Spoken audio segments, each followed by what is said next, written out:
เอาของเอากรรมเขาไปอู้ไปเล่าพออู้ไปเรื่อยๆนี่มันก็จะแปรเปลี่ยนไปเป็นอย่างอื่นมันก็จะไม่ใช่ความจริงมันก็เป็นมุสาอู้ด่าอู้ว่าอู้ทออู้ซอเสียดมันก็เป็นมุสาอยู่ในข้อมุสาเช่นกันนะกล่าวว่าอย่างต่างๆแล้วก็กรรมอันนักของมุสานี่นะกรรมอันนักของมุสานี่มีข้ออนันตริยกรรมอยู่คือกรรมอันนักตกมอนหกสุดเพศปะลุ่มลึกปะนะประเภทด่าป่อด่าแม่นะประเภทนี่นะด่าป่อด่าแม่แล้วก็ยุยงสงแตกแยกเนาะยุยงสงแตกแยกนะด่าตุเจ้านะอันนี้เป็นอนันตริยกรรมเป็นกรรมอันนักนะปรามาสพระอริยสงฆ์ผู้ปฏิบัติดีปฏิบัติชอบนะอันนี้คือต้องปฏิบัติดีปฏิบัติชอบนะถ้าหาว่าไปปรามาสเปิ้นนี่ระวังนะต้องระวังฉะนั้นไอ้ยังก็จ้างนี่นะใครจะดีบ่ดีบ่ฮู้เนอะใครจะดีบ่ดีบ่ฮู้แต่เฮาต้องดีแต่ถ้าหากว่าคนอื่นบ่ดีแต่เฮาไปด่าไปว่าปุ่นไปจมไปแจ้งปุ่มสรุปแล้วเฮากลายเป็นคนที่บ่ดีขึ้นมาคนเพราะว่าเฮาเป็นผู้ที่มีวาจาที่สร้างวจีกรรมเกิดขึ้นเมื่อเฮาสร้างวจีกรรมเกิดขึ้นนี่พระพุทธองค์ว่าเพียงแค่วาจาเดียวนี่สามารถทำให้กงล้อแห่งวัฏฏะนี่หมุนได้ละจะได้เวียนว่ายตายเกิดไปชดใช้กันแฮมชาตินี้เฮาไปด่าเขาชาติหน้าเขาก็มาด่าเฮามาใส่ลายเฮามาว่าเฮานี่แหละเป็นวัฏฏะเพียงวจีหนึ่งก็ทำให้วัฏฏะกงล้อนี่นะกงกรรมกงเกวียนนี่มันหมุนได้พระพุทธองค์นี่เปรียบกงล้อเนี่ยกงเกวียนนะล้อเกวียนนี่นะเป็นสัญลักษณ์ของพระพุทธศาสนานี่นะนั่นแหละคือกงกรรมกงเกวียนเปรียบเสมือนวัฏฏะที่คอยหมุนเวียนอยู่อย่างเงี้ยวัฏฏะเนี่ยมันทุกข์นะมันเจ้าของสนุกนะสันดานต้นทั้งหลายพระพุทธองค์ถึงสรรเสริญในเรื่องของปรินิพพานพระพุทธเจ้าที่ผ่านมานี่4พระองค์นี่ล้วนแล้วแต่สรรเสริญในเรื่องของพระนิพพานคือให้หลุดจากวัฏฏะนี้ไปเพราะว่าวัฏฏะนี้มีความทุกข์อยู่เกิดก็ทุกข์นะเกิดปุ๊บก็ทุกข์พอมีละอ่อนคนไหนเกิดมาไข้หัวมีแต่เกิดมาแล้วให้กึดพอเถอะมีความทุกข์อยู่เติบโตมาก็ต้องเรียนหนังสือหนังหาพ่อแม่ก็ต้องทำมาหากินเลี้ยงดูไม่ใช่ง่ายๆแต่ละปีผ่านไปนี่ตุกนะไม่ใช่ของเล่นบอกเจ้เลี้ยงหมาเลี้ยงแมวเลี้ยงคนนี่พันตุกมีความตุกเติบโตมาก็ต้องไปร่ำเรียนหนังสือไปโรงเรียนเข้าโรงเรียนกว่าจะได้อ่านได้เขียนผ่านการเวลาป .1 ป .2 ตั้งแต่อนุบาลป .1 ป .2 ป .6 มัธยมดูมัธยมมหาลัยจบมหาลัยได้ทำงานเห็นมันไม่ใช่ง่ายๆนะในการจะดำเนินชีวิตนี่นะกว่าจะเติบโตมานี่ต้องผ่านอย่างมามากมายผ่านสังคมการเรียนรู้หลายสิ่งหลายอย่างที่เราจะต้องได้เรียนรู้นั้นเราจะต้องผ่านมันเมื่อทำงานเราก็ต้องมีสังคมเห็นอย่างหนึ่งการเจอผู้คนแต่ละคนก็บ่เหมือนกันมีปากมีเสียงทะเลาะเบาะแว้งความเบื่อหน่ายเกิดขึ้นมีอยู่ตลอดเวลาพระพุทธองค์จึงมองว่ามันมีความทุกข์นะความทุกข์มันมีอยู่ทุกที่แม้กระทั่งว่าเฮานั่งเมินไปเนี่ยก็ยังเน็บยังชาก็ยังฮ้องว่าทุกข์นะมีความทุกข์แม้กระทั่งว่าสิ่งที่มันบอกคิดว่ามันจะเกิดกับเฮามันก็เกิดอย่างเช่นอุบัติเหตุโรคภัยไข้เจ็บโควิดอย่างนี้เฮาก็บ่ต้องการหรอเฮาบ่ต้องการให้มันเกิดหรอมันก็เกิดกับเฮา มันก็เกิดกับเฮามาเจ็บมาเป็นมาป่วยถามว่าเฮาต้องการหรือไม่เฮาก็ไม่ได้ต้องการความทุกข์นี่มันก็ไม่ได้ต้องการมันมาคนเดียวมันมาคนเดียวฉะนั้นเมื่อมันมาคนเดียวมันเป็นทุกข์อย่างหนึ่งนี่เฮาก็ต้องพึงสังวรว่าการเกิดมาเป็นมนุษย์นี่มันบ่มีอะไรอย่างแน่นอนอันนี้คือธรรมอย่างแท้จริงธรรมอย่างแท้จริงพระพุทธองค์ถึงให้มองอริยสัจสี่นี่คือความทุกข์เพราะว่ามันมีความทุกข์อยู่ยามเมื่อเฮานี่นะยามเมื่อเฮายังหนุ่มอยู่นี่บางคนนี่ยังหนุ่มอายุ10 ปลาย20 30 40นี่ยังถือว่าหนุ่มยังบอกค่อยโหเตื่อแต่บางคนก็โอ้ยตุเหย40นี่ค่อยปวดแข้งปวดขาละอันนี้ก็เป็นบางคนอันนี้ก็เป็นบางคน30นี่โอ้ยเตียวไปไหนบัดใครสะดวกละเป็นโรคเป็นเกาเป็นอะไรอย่างมีโรคลุมเล่าอย่างเข้ามานี่แหละศรัทธาตั้นทั้งหลายมันมีความทุกข์อยู่มันมีโรคลุมเล่าอยู่พญามัจจุราชนี่มันบัดได้มองว่าเป็นไข่นะจะใหญ่โตยศสักแค่ไหนก็ตามพญามัจจุราชนี่บ่ได้สนนะบ่ได้สนว่าเป็นไผบ่ได้สนว่าจะอายุยังน้อยยังหนุ่มหน้าจุ่มใสสีพญามัจจุราชนี่บ่สนมีเงินมีทองมากนักมียศศักดิ์มากมายแค่ไหนก็บ่ได้สนนะพญามัจจุราชนี่จะกระชากวิญญาณออกไปเลยทุกคนนี่ล้วนแล้วต้องตายฉะนั้นนี่แล้วอย่างใดถึงจะมีความสุขได้การที่จะมีความสุขได้คือให้มองปัจจุบั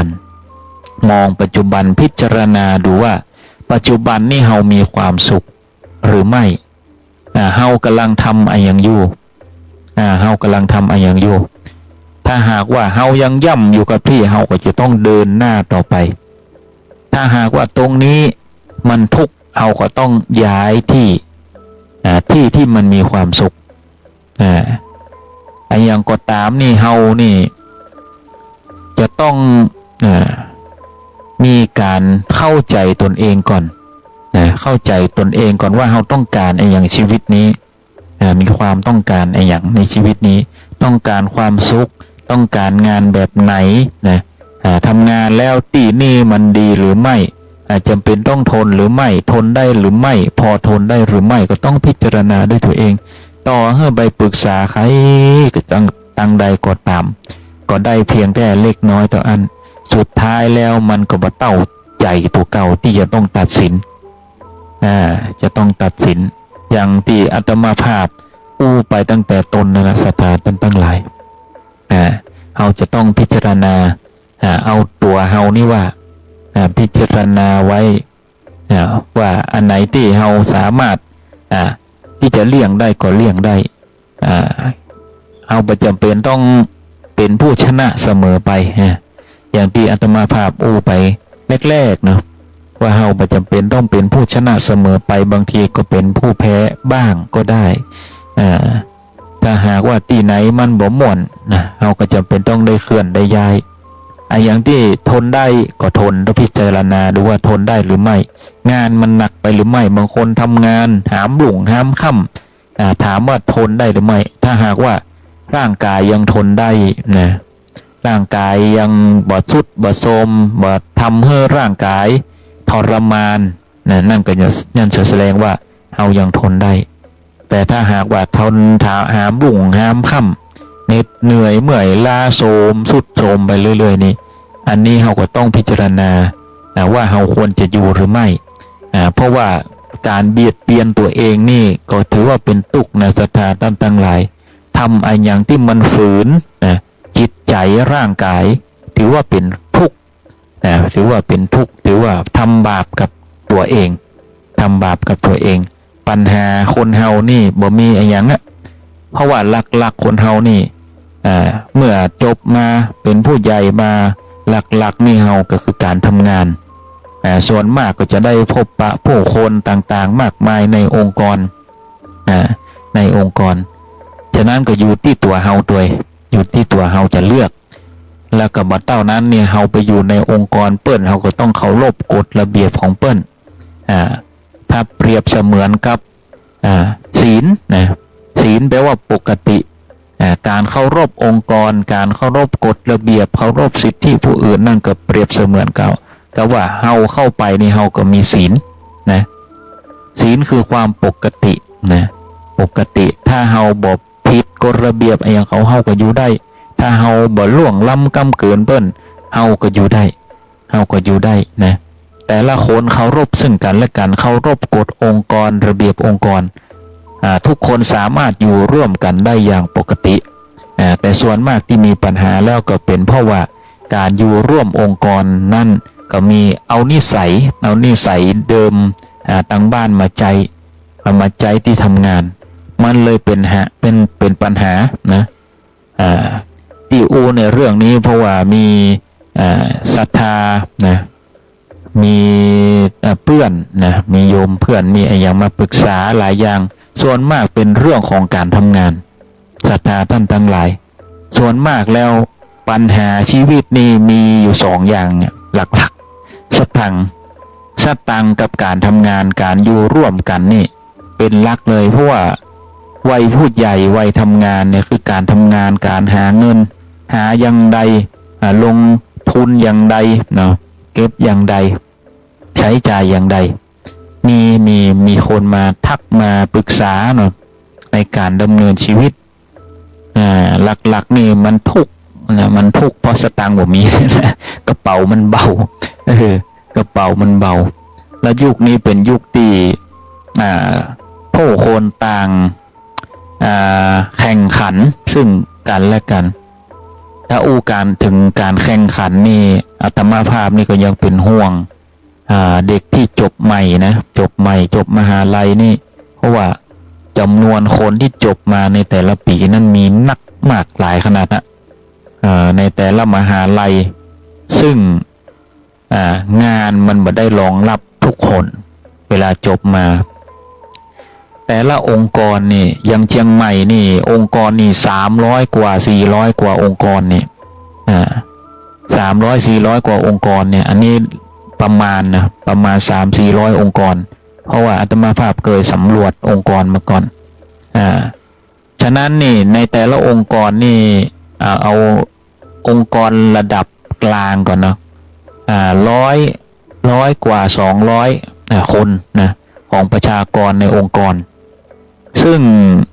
ในแต่ละองค์กรเนี่ยมีคนลาออกเสียสัก5 คน10 คนหลายร้อยองค์กรหลายองค์กรเนี่ยแล้วมีคนลาออกแค่5 คน10 คนแต่เด็กที่จบมานี่จบกันเป็นพันจบกันเป็นพันนั่นแสดงว่าองค์กรสามารถที่จะรองรับนักศึกษาที่จบใหม่ในแต่ละปีได้อันนี้น่าเป็นห่วงมากในยุคปัจจุบันนี้ฉะนั้นนี่การทำงานนี่เต็มไปด้วยความเคร่งเครียดเต็มไปด้วยความกดดันเพราะว่าเจ้านายก็ไม่ได้สนนะว่าคุณถ้าคุณปฏิบัติงานไม่ดีเขาก็ไม่ได้แคร์เขาก็ไม่ได้ง้อที่จะอยู่อันนี้คือปัญหาอย่างหนึ่งเขาว่าอ่อนจบใหม่นั่นเขาก็สามารถที่จะหับคนได้ตลอดเวลาตำแหน่งมันไม่ถาวรนะถ้าคุณทำงานบดีเปิ้นก็ดีดออกเป็นปัญหาฉะนั้นนี่ปัญหาในองค์กรบางคนก็อิจฉาซึ่งกันและกันอิจฉากันเพื่อที่จะกดดันให้คนนั้นคนนี้ออกไปเป็นการกดดันบางทีเจ้านายเองก็เป็นการกดดันลูกน้องออกไปเพราะว่าบ่สามารถที่จะจ้างบ่สามารถที่จะจ้างในจำนวนที่เยอะได้กว่านี้หรือบางคนนี่อายุงานเยอะเกินไปละเพดานเงินเดือนมันสูงเกินไปละก็จำเป็นต้องกดดันให้ออกอย่างอี้ก็มีนี่ตามความจริงที่อาตมาภาพเคยเป็นฆราวาสมาก่อนเนาะเคยทำงานฝ่ายบุคคลมาก่อนค่อนข้างที่จะเข้าใจปัญหาในเรื่องด้านนี้บางทีพนักงานก็มาปรึกษาคนนั้นคนนี้บ่ดีอย่างนี้มันมีหลายอย่างเนาะ ฉะนั้นอาตมาภาพจะเข้าใจเรื่องของการทำงานในการทำงานการอยู่ร่วมกันส่วนมากแล้วเป็นเพราะว่าความอิจฉาความที่เอานิสัยตั้งบ้านมาใจบางทีนี่เมื่อเราอยู่ร่วมกันเนี่ยบางอย่างบางนิสัยนี่เราจะต้องเอาไว้ที่บ้านเรามาทำงานเรามาเอามิตรไมตรีมาทำงานดำเนินงานตามที่หัวหน้านั้นสั่งเอาก็ดำเนินไปหน้าที่ใครหน้าที่มันบางคนนี่ก็ก้าวไก่หน้าที่กันไปมันก็เลยเป็นที่ผิดที่เถียงกันบางที่บางงานนี่ก้าวไก่งานกันงานเปิ้นก็ทำของเปิ้นอยู่ดีๆแล้ว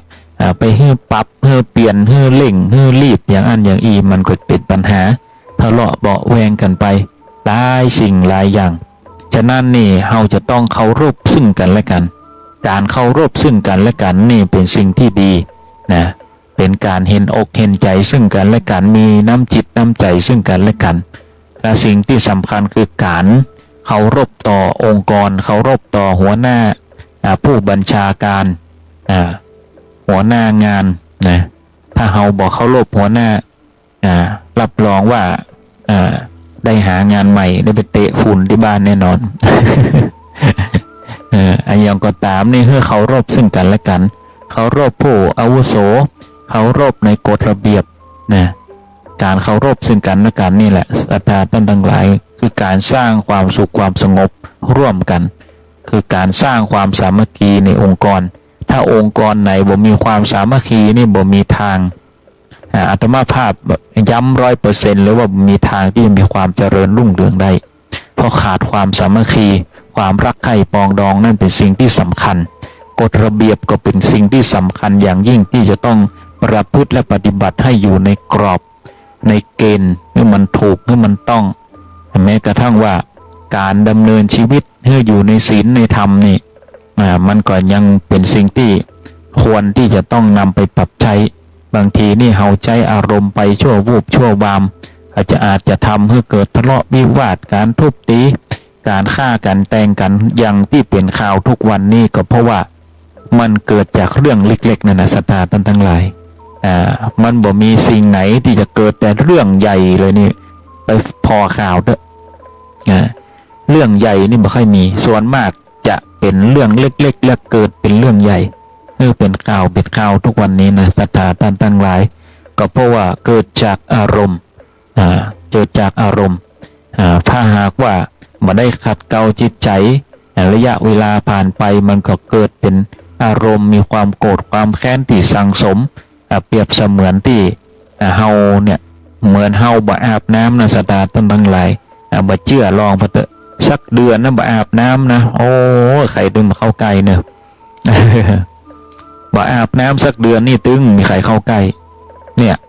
มันพิจารณาทำได้หลายประการต่อให้งามแค่ไหนก็จ้างต่อให้หล่อหน้าตาเรางามแค่ไหนก็จ้างเถอะบ่อาบน้ำสักเดือนเถอะพอเถอะเตียวไปหาใครเถอะ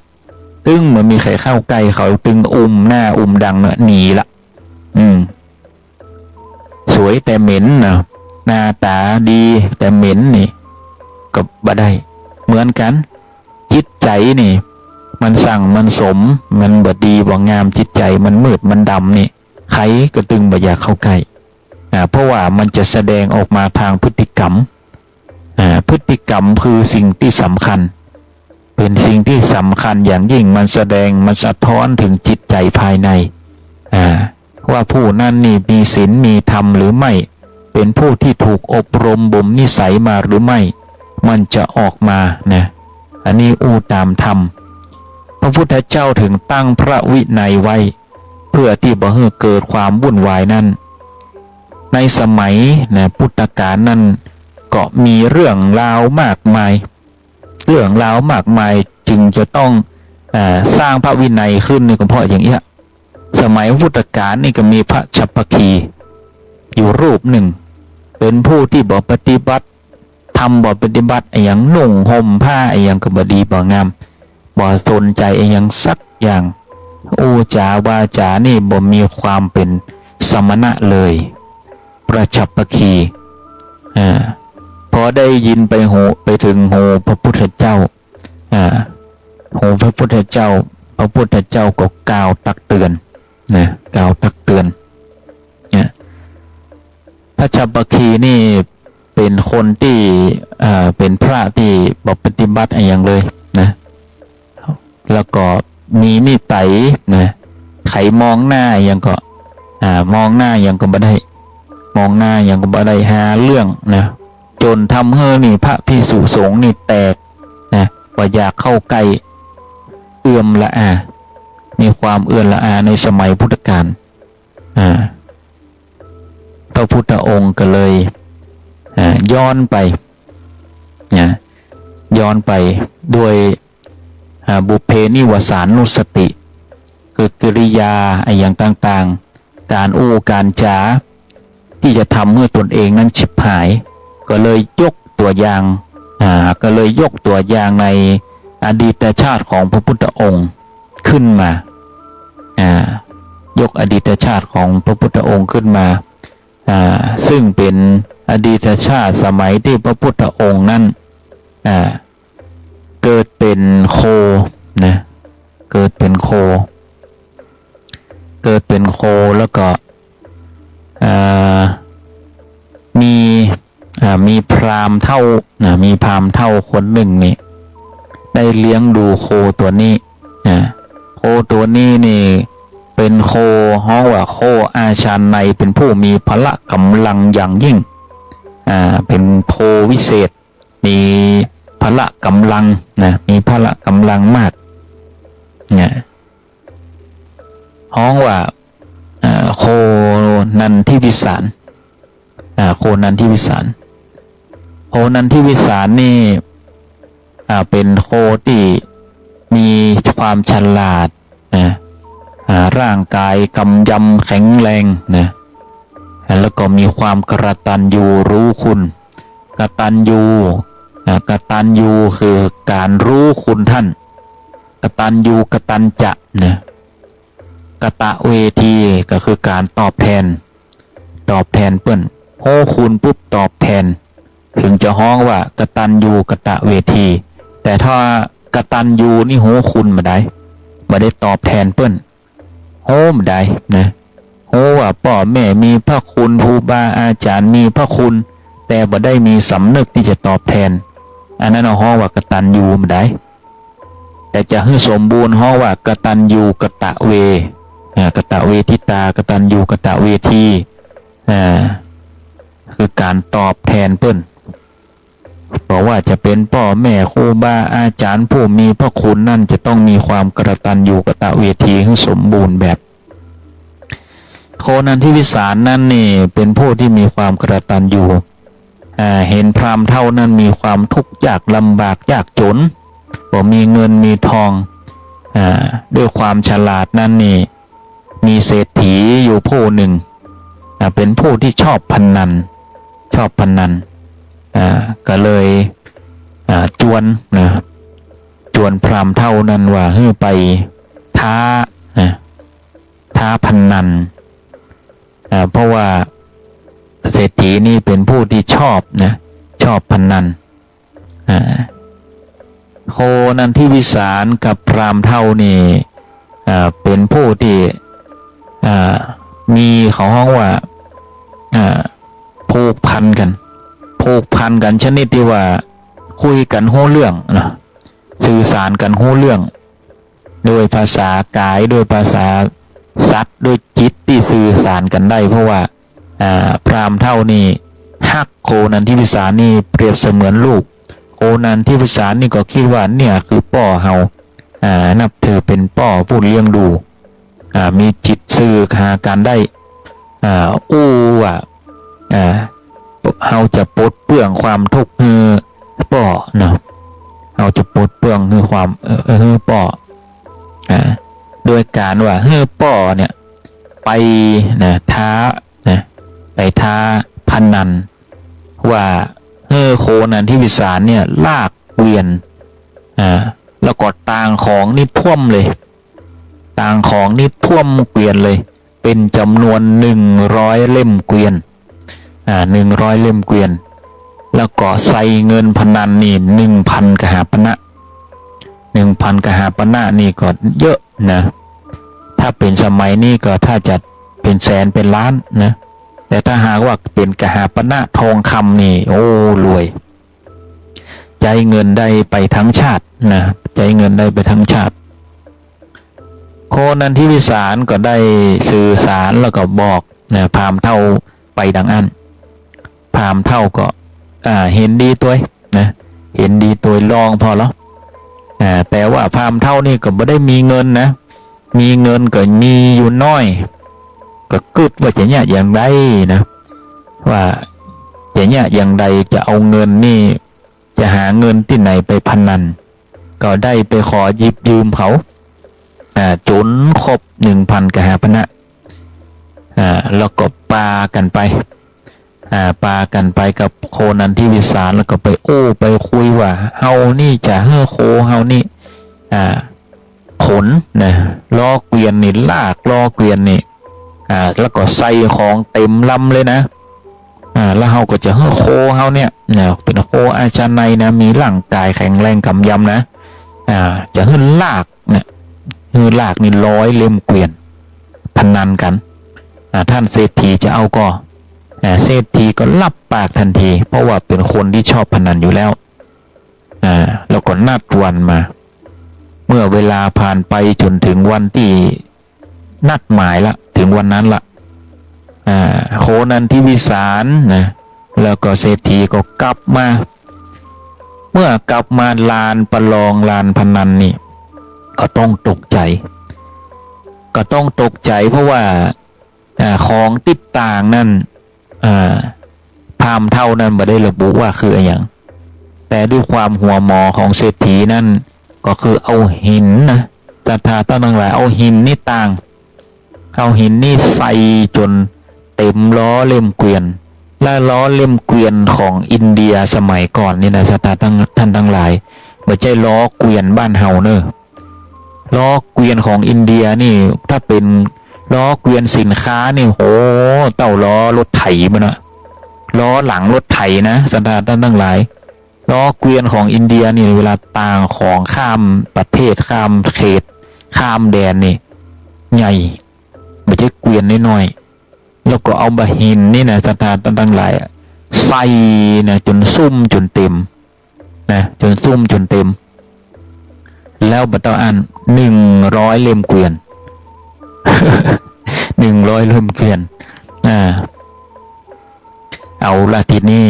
เศรษฐีก็ใจบดีละใจบดีกลัวได้เสี่ยงกลัวได้เป็นหนี้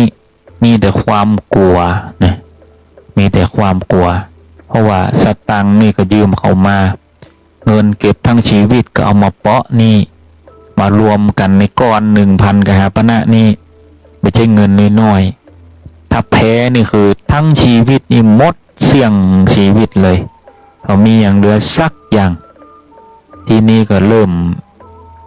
วิตกกังวลบ่มั่นใจในโคนันทิวิสารละหน้าแดงหัวฮ้อนวุดเจ้าบ้านก็มายุมาล้อว่าโคของท่านนี่มันจะมีแรงลากได้อย่างไร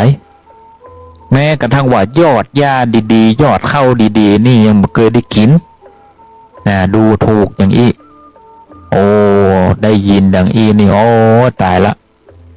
หัวฮ้อนบึดตึงโขดตึงแค้นตึงเครียดมีทั้งหมดนะหัวฮ้อนบึดจนถึงเวลาแข่งขันกรรมการก็สนสะพายสวมสะพายคอกับโคนันทิวิสารสวมปุ๊บนี่เขาก็เริ่มนับ3 2 1เริ่มเนาะเริ่มปุ๊บนี่โคนันทิวิสารก็ยังบอกออกเถอะกำลังตั้งสมาธิเป็นเมินเป็นนานตั้งสมาธิอยู่ส่วนฝ่ายของเศรษฐีส่วนฝ่ายของพราหมณ์เท่านี่บ่ไหวละเมื่อบ่ไหวนี่ก็เลย ลุดคำหยาบคำด่าคำแจ้งออกมาบอกไอ้โคโง่นี่ทำไมบ่เดินหน้าไอ้โคขี้โม้อย่างอันอย่างอีด่าทอต่างๆนานาความมุดงิดโมโหนี่ออกมาหมดเสียงออกมาหมดเสียงเป็นด่าเป็นว่าโอ้บ่มีเหลือบ่มีเหลือคำว่าลูกอีในความคิดที่ว่าเป็นลูกอีนะตอนแรกนี่คิดว่าฮักเหมือนลูกนี่มีละด้วยความโทสะนะด้วยความที่บ่อยากสูญเสียเงินไปทั้งชีวิตนี่โอ้ทุกสิ่งทุกอย่างนี่ลุดออกมาหมดด่าว่าไอ้โคโง่นะขี้โมอย่างอันอย่างอีด่าสปะมดในขณะที่โคนันทิวิสารนี่กำลังจะก้าวแข่งออกไปนี่แทบน้ำตาไหลแทบน้ำตาไหลเพราะว่าได้ยินกรรมที่ว่าโดนด่าโดนว่านี่จากคนที่คิดว่าเป็นพ่อเฮาเป็นผู้เลี้ยงดูเฮาเป็นผู้ที่เมตตาเฮาโคนันทิวิสารนี่น้ำตาย้อยน้ำตาซึมเพราะว่าขณะที่กำลังจะออกกำลังลากนี่กำลังลากนี่กำลังจะลากละแต่ก็ยังบ่โหดด้วยนะว่าไหวบ่ไหวกำลังจะลากแต่ก็ทำสุดฤทธิ์จะทำสุดฤทธิ์แต่ก็ต้องมาถอยจนบ่ออกขาก้าวสักกำเพราะว่าทนคำด่าบ่ได้นี่แหละศรัทธาท่านทั้งหลายพระพุทธองค์ว่าความฉิบหายเนี่ยก็คือการที่กรรมอู้กรรมจ๋าเนี่ยจะพาให้ตัวเองนั้นถึงความฉิบหายแม้กระทั่งว่ามนุษย์และสัตว์ก็ยังบ่ชอบในสิ่งที่มีความอู้บดีก็เป็นคนที่มีนิสัยเกเรก้าวร้าวเป็นผู้ที่บ่ได้ประพฤติปฏิบัติในธรรมพอมันลุดออกมานี่มันทำให้ความฉิบหายของตัวเองนั้นเกิดขึ้นนี่แหละศรัทธาท่านทั้งหลายอันนี้เป็นการยกตัวอย่างในสมัยพุทธกาลโดยการนำมาสอนพระฉัพพคีพระฉัพพคีนี่บ่ประพฤติปฏิบัติอย่างสักอย่างบ่ถือว่าเป็นพระภิกษุสงฆ์บ่เป็นสมณะเลยด้วยซ้ำพอประชุมสงฆ์ครั้งใหญ่ก็ได้ห้องพระฉัพพคีนั้นออกมาแล้วก็กล่าวตักเตือนกล่าวตักเตือนแล้วก็ย้อนอดีตเนี่ยเรื่องของโคนันทิวิสารเนี่ยศรัทธาท่านทั้งหลายเอามาโอ้ว่าทำดีนะมันดีทำดีนะมันดีจะต้องทำดีอู้จาดีถ้าว่าทำบ่ดีพฤติกรรมบ่ดีในความฉิบหายมาเยือนอย่างใดเพราะว่าเมื่อด่าโคนันทิวิสารแล้วพราหมณ์เท่านั้นด่าโคนันทิวิสารแล้ว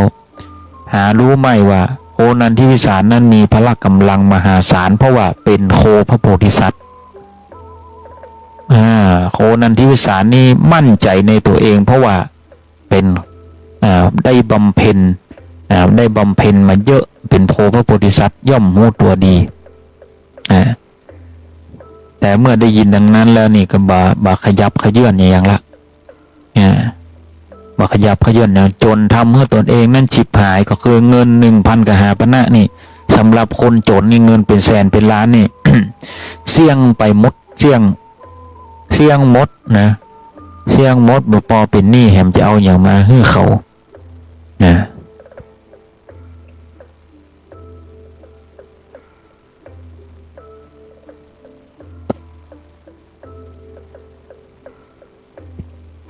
หลังจากที่หมดเสี่ย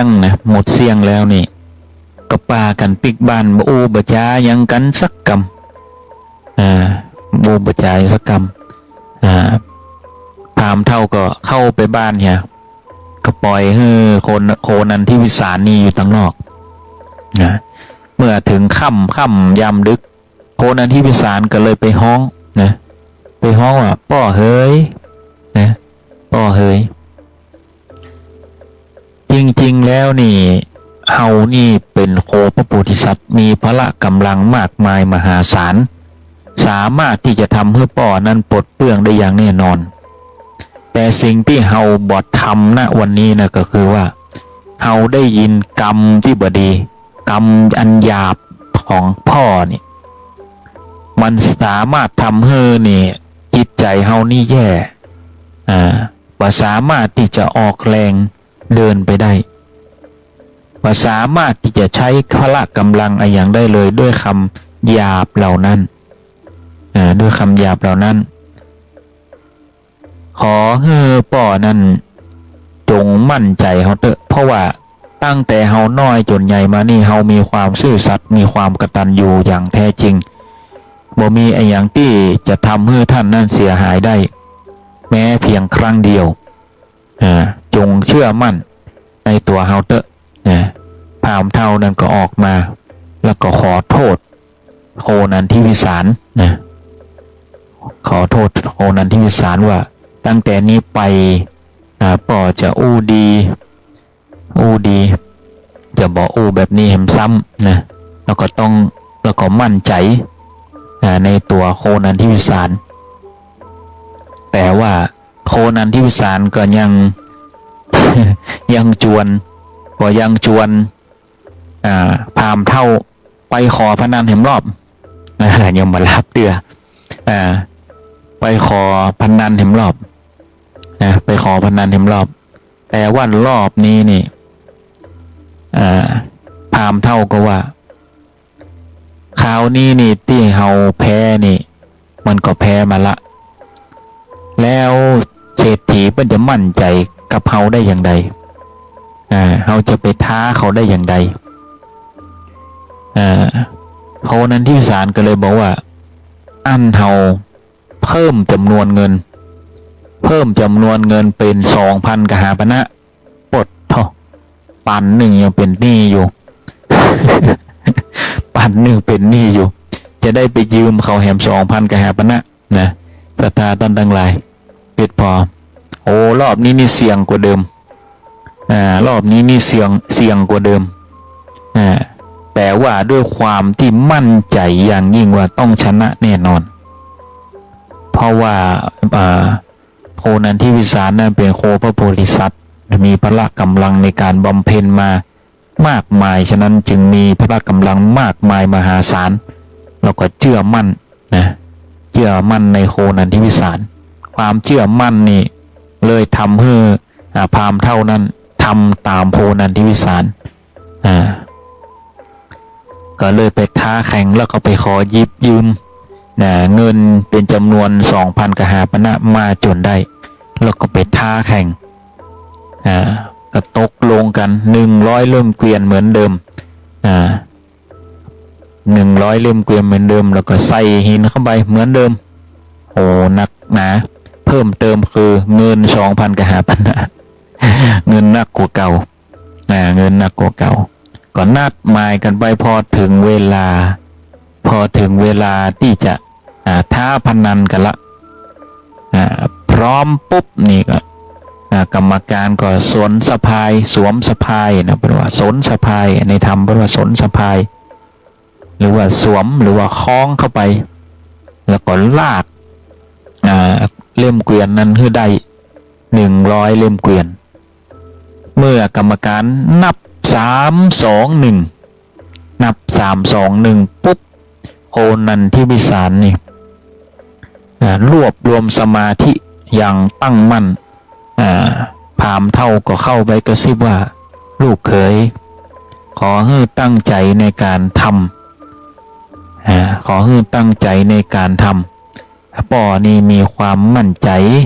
อย่างแท้จริงบอกว่ายังจะเกิดขึ้นป่อจะบ่ด่าจะบอกว่าถึงแม้ว่าจะแพ้ก็ตามป่อจะยอมรับมันจะบอกว่าบ่ด่าใดๆทั้งสิ้นเมื่อโคนันทิวิสารนั้นได้ยินดังนั้นนี่พละกำลังมหาศาลนั้นเกิดขึ้นทันทีนี่แหละศรัทธาท่านทั้งหลายนี่กรรมดีอู้ดีนี่นะไปสร้างไปเพิ่มพลังให้คนนะเนี่ยนี่ก็เป็นธรรมอย่างหนึ่งกรรมอู้กรรมชมกรรมดีเป็นพละกำลังให้คนนี่เดินหน้าต่อได้ เมื่อโคนันทิวิสารรวบรวมกำลังเสร็จปุ๊บนี่ก้าวเท้านี่พุ่งออกไปทันทีนะศรัทธาท่านทั้งหลายล้อเกวียนน่ะ100 เล่มเกวียนน่ะหนักขนาดไหนต่างด้วยหินนะท่วมเลยพูนเลยล้อเกวียนนี่พุ่งออกไปทันทีด้วยพละกำลังอันวิเศษมหาศาลนี่โอ้เป็นที่น่าอัศจรรย์ว่าทำได้อย่างไร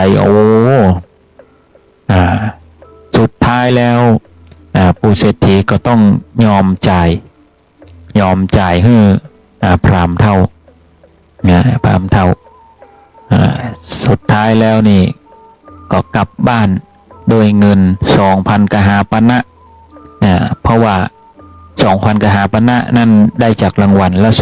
2,000 กหาปณะนั่นก็เอาไปคืนเขาคืนเขามันได้2 เต้า ลืมไปมันได้2 เต้าใส่ 2,000 ก็ได้ 4,000ก็เอาไปคืนเขา 2 ปันเหลือ 2 ปัน2,000 กหาปณะตีดำเนินการใช้นั่น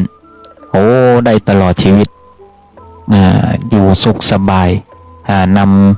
นำอันนี้โจกนำลาบมาให้โดยกำอู้กำจาที่ดีกำอู้กำจาที่ดีนี่แหละศรัทธาท่านทั้งหลายเรื่องนี้สอนให้รู้ว่าการปฏิบัติดีการอู้จาดีมีศีลธรรมการปฏิบัติอะไรอย่างก็ตามที่มันดีอยู่แล้วนั่นให้ปฏิบัติให้มันดีทำแลนั่นดีแลดีกว่ากตัญจะสุกตังเสยโยทำดีนั่นแลดีกว่านี่แหละศรัทธาท่านทั้งหลายบอกว่าจะมีหน้าที่อะไรอย่างก็ตามทำให้มันดีทำให้มันงามทำให้มันเต็มที่อาตมาภาพนี่ตอนเป็นละอ่อนจะเล่าให้ฟังตอนเป็นละอ่อนนี่เคยสักประมาณสักอายุสัก16 17นี่เคยไปกรุงเทพอยากไปลองทำงานดูในโรงงานแห่งหนึ่งเป็นโรงงานอิเล็กทรอนิกส์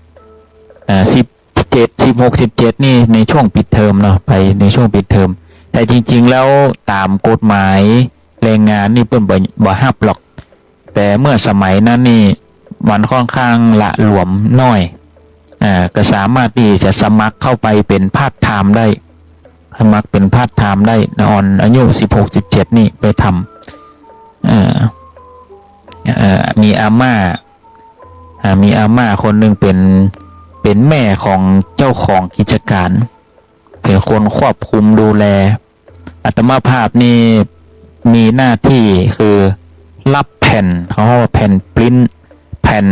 ทองแดงเป็นแผ่นทองแดงที่เขาจะเอาไปพิมพ์เขียวเพื่อที่จะเป็นแผ่นอิเล็กทรอนิกส์แผ่นนี้เวลาเขา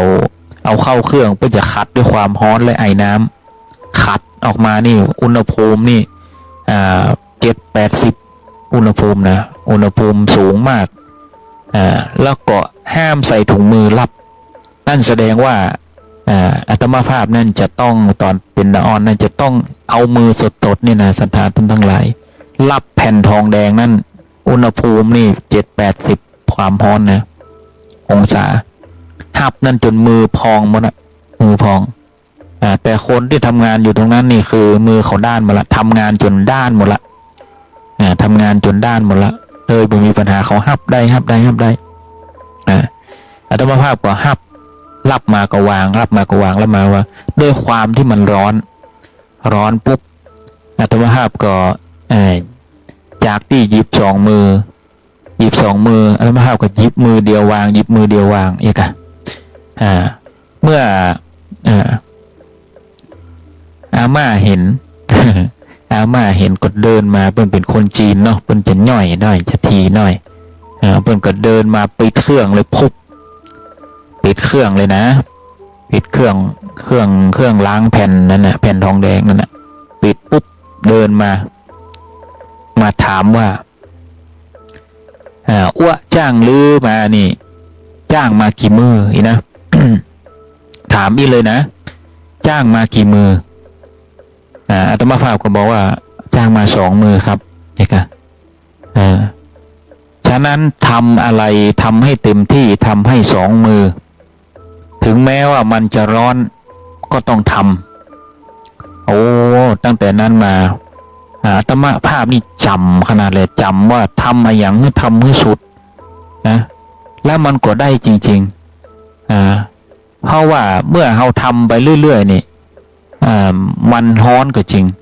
แต่พอทำไปวันที่3นี่มือเขาด้านจับได้ปกติเหมือนคนอื่นเลยถึงแม้ว่าแรกๆนี่มันอาจจะทรมานมันร้อนแต่มันก็ไม่ได้จับชนิดที่ว่า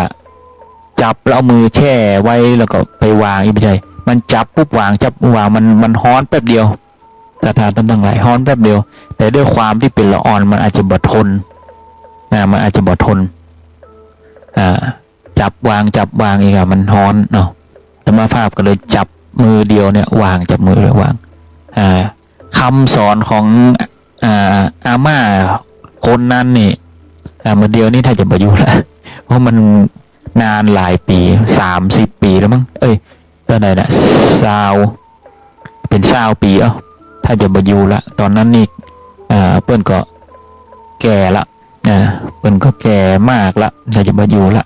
โอ้อาตมาภาพจำขนาดว่าคนเฮานี่คนจีนเปิ้นรวยได้เปิ้นว่าเปิ้นทำอะไรอย่างเปิ้นทำสุดเปิ้นทำเต็มที่บอกว่าไอ้ยังก็ตามทำให้มันเต็มที่ทำให้มันสุดบอกว่าสิ่งนั้นมันจะทุกข์ยากลำบากแค่ไหนนี่เราจะต้องทำให้มันเต็มที่อันนี้แหละเป็นธรรมศรัทธาท่านทั้งหลายถึงแม้ว่ามันจะบ่ค่อยดีเท่าใดมันจะบ่ค่อยดีเท่าใดเพราะว่ามันฮ้อนเนาะมันก็จะเหมือนกับทรมานตัวเก่าแต่ว่าเมื่อมันผ่านมา2-3 วันปุ๊บมือเขาก็ชินเนี่ยอาตมาภาพมองให้มันเป็นธรรมว่าเราจะต้องทนในสิ่งแรกๆนะสิ่งแรกๆนะทนให้ได้แล้วก็ทำให้มันให้ดีทำให้ดีให้สุดแล้วประสบความสำเร็จอย่างแน่นอนนะหลัง มันปิดเทอมตอนนั้นนี่ปิดเทอมอยู่ประมาณ3 เดือนเนาะ อยู่ประมาณ3 เดือนนี่เขาฮ้อว่าผ่านโปรนะผ่านโปรจากที่อาตมาภาพ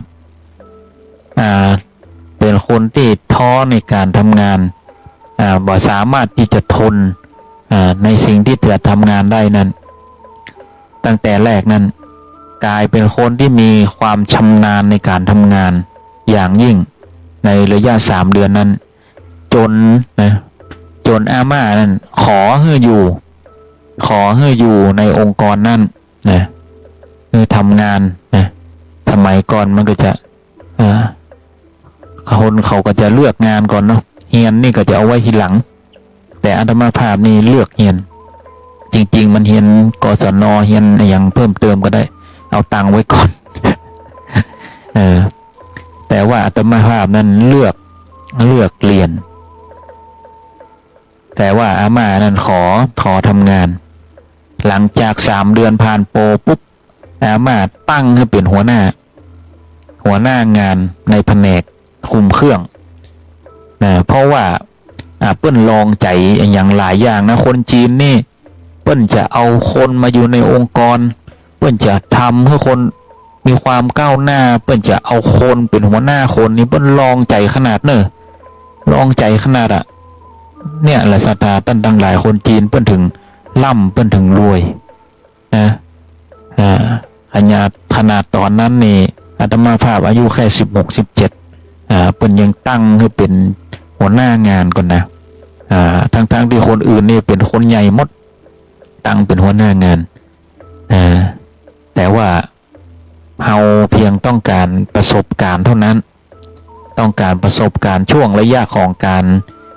ปิดเทอมเพื่อที่จะได้เอาเงินเนี่ยไปเรียนหนังสือโดยที่ว่าเราจะได้บ่เป็นภาระพ่อแม่เพียงเท่านั้นฉะนั้นก็เลยต้องละงานตรงนั้นเพื่อที่จะกลับมาเรียนอาตมาภาพปิดเทอมนะ ปิดเทอมม .4 ม .5 นี่ไปทำงานกรุงเทพนะไปทำงานกรุงเทพสมัยนั้นก็กลับปิกมาไม่เรียนหนังสือไม่เรียนหนังสืออย่างเก่าไม่เรียนอย่างเก่าก็เป็นในโรงเรียนที่เรียนอยู่ก็คือรองวิทยาจังหวัดแพร่อาตมาภาพนี่เป็นคนภูมิลำเนาจังหวัดแพร่ก็ได้เมื่อกลับไปนี่ก็กลับไปเรียนศิลปะวัฒนธรรมจนได้เป็นเขาฮ้องว่าหัวหน้าชมรมอยู่กับศิลปะวัฒนธรรมคุกคีกับวัฒนธรรมจนอายุ17นี่มีเขาฮ้องว่ามีโอกาสได้ไปต่างประเทศนะไปทำงานร่วมกับการท่องเที่ยวไทยเป็นยุวทูตนะไปแสดง